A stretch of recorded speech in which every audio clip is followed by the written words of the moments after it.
Bonjour à tous et bienvenue sur Bordeaux TV et sur Facebook aussi, puisque nous sommes diffusés en direct aujourd'hui sur Facebook pour une émission spéciale sur le crowdfunding, justement. On va tout vous apprendre de ce sport, parce que c'est vraiment un sport, aller collecter des fonds, c'est aussi valoriser les entreprises. Et pour ça, eh bien, nous avons le plaisir d'accueillir Philippe Gaborio, donc de Happy Capital, qui va nous parler de sa démarche et justement de toutes ces entreprises qui l'aident en fait à se développer. Et on en parlera aussi tout à l'heure pour WeFilm. Et nous avons aussi le plaisir d'accueillir Philippe Bruno sur notre plateau de Look Up, qui va nous parler justement, pas de son projet, mais de sa réalisation et comment, avec Happy Capital, il arrive à développer ses activités. Philippe, bonjour. Bonjour. Merci de venir. Avec plaisir. Ça nous fait toujours un plaisir. Et on se côtoie, on se voit à Bordeaux, on est dans différents exact. événements ensemble. Voilà. Ouais. Et aujourd'hui, on s'est dit, tiens, on va se donner un rendez-vous pour valoriser les entreprises et puis parler de nous aussi, parce que c'est vrai que c'est important de parler de nous et de nos projets.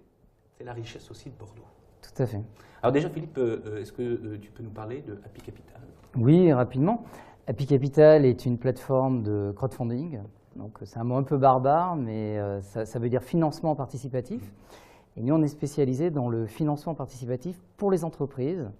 Donc, le principe, ça permet à des entreprises non cotées de lever des fonds auprès des particuliers comme si elles étaient cotées en bourse.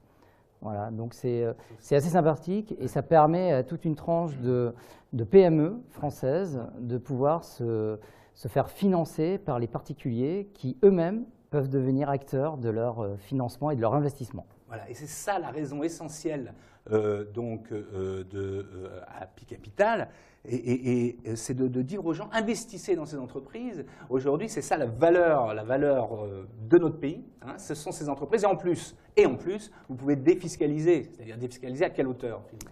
Alors, si vous êtes imposé à l'impôt sur le revenu, vous pouvez bénéficier de 18% de déduction fiscale jusqu'à 50 000 euros. Voilà, donc pour 1 000 euros, vous bénéficiez d'une déduction fiscale de 180 euros. Si vous êtes imposé à l'ISF, vous bénéficiez d'une déduction fiscale de 50% de votre investissement. Mais vous pouvez également investir via un PEA ou un PEA-PME qui, dans ce cas, vous permettra de ne pas payer les taxes sur les plus-values si vous gardez vos actions 5 ans. Dans tous les cas, il faut garder ces actions 5 ans.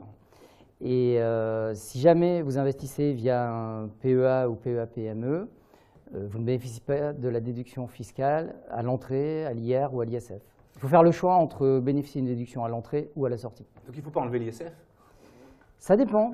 Moi, je serais, si on l'enlève, il y a de grandes chances que tous les candidats ont tendance à vouloir enlever l'impôt sur l'ISF, à condition, enfin, c'est ce qu'on va demander en tout cas à tous les candidats, on leur demandera de se positionner sur le sujet, de garder le taux de déduction fiscale à l'impôt à condition d'investir dans une entreprise, dans une PME de 50%.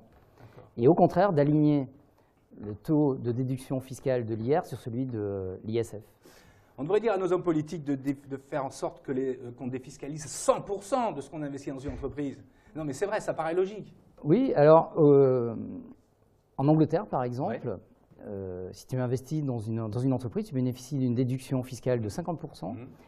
Si tu es une entreprise, tu bénéficies également d'une déduction fiscale, ce qui n'est pas possible en France, pas actuellement. Et en plus de ça, si tu as des pertes, tu déduis tes pertes de ta fiscalité, de tes impôts. C'est assez intéressant. C'est assez intéressant. Alors nous, en France, on n'en est pas là. Malheureusement. Et oui. Et donc, qu'est-ce qui peut faire que ces politiques peuvent infléchir justement leur système de pensée en disant que les valeurs réelles, c'est ce qui crée, c'est les petites entreprises, c'est celle dont on va parler avec Philippe Bruno tout à l'heure. Qu'est-ce qui peut faire qu'ils changent aussi leur système de fonctionnement? En fait, je crois que c'est du bon sens. Ouais, déjà, il faut leur demander. Mais ça reste du bon sens. Si jamais les particuliers, de toute façon, ils passent leur temps à dire qu'il faut pousser l'investissement, l'épargne des particuliers vers les PME, mais pour qu'ils puissent passer à l'acte, effectivement, il faut qu'il y ait ces incitations fiscales. Ils ne seront pas perdants puisque les entreprises, à partir du moment où elles lèvent des fonds, elles embauchent, donc on résout une partie du sujet du chômage, et ensuite elles investissent, donc c'est productif. Donc dans tous les cas, elles vont récupérer de la TVA, elles vont la sécurité sociale, enfin tout le monde s'en portera mieux. Et donc c'est un cercle vertueux. On peut créer un cercle vertueux grâce à la fiscalité. Mais il faut leur expliquer, il faut qu'ils l'intègrent. Donc vous avez l'intention d'investir dans une entreprise, par exemple. Eh bien, regardez sur le site d'Happy Capital et vous pourrez trouver des solutions, en tout cas des idées qui peuvent vous plaire. Pour ceux qui ont des idées, pour ceux qui veulent investir, bien voilà, hein, on appelle Philippe. Entre autres. Il marche ton micro? Ah, il marche, oui, oui effectivement. Vas-y.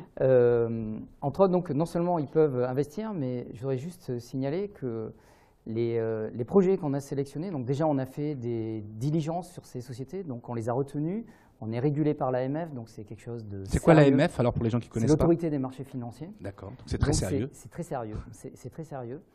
Donc on cherche des projets, systématiquement les projets qu'on met sur notre plateforme sont des projets avec un sens qui soit social, culturel, environnemental, ou dans le domaine du médical notamment. Donc ça leur permet de donner du sens à leur argent. Voilà. Du sens à l'argent, c'est pas mal comme phrase. Exactement. Et pour aller dans ce sens, on est également une plateforme engagée, puisqu'on investit systématiquement dans tous les projets présents sur notre plateforme.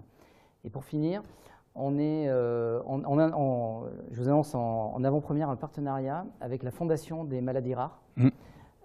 Et donc, on va proposer à tous nos investisseurs de faire un don également à la Fondation des maladies rares. Ok. Voilà. Ce sera lancé demain sur notre plateforme.